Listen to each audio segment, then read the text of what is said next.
next let's talk about nesting in Sass.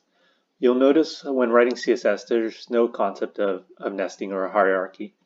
So actually here let's just do a quick example. So in CSS you would, let's say you want to style a link in an unordered list, you would do something like this and apply your styles in there.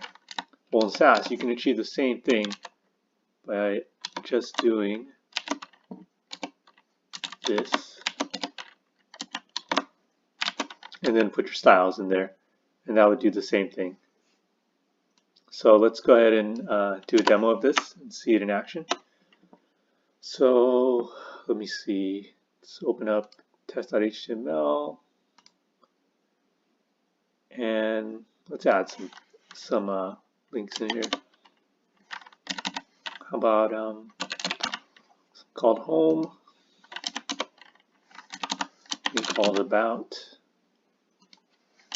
and a link called contact. Save that, and there they are. So let's go ahead and style these in Sass. So we'll jump back to test.scss.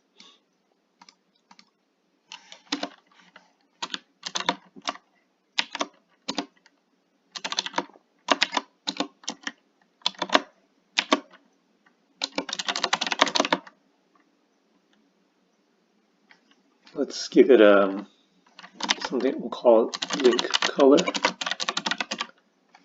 Go up here and declare it.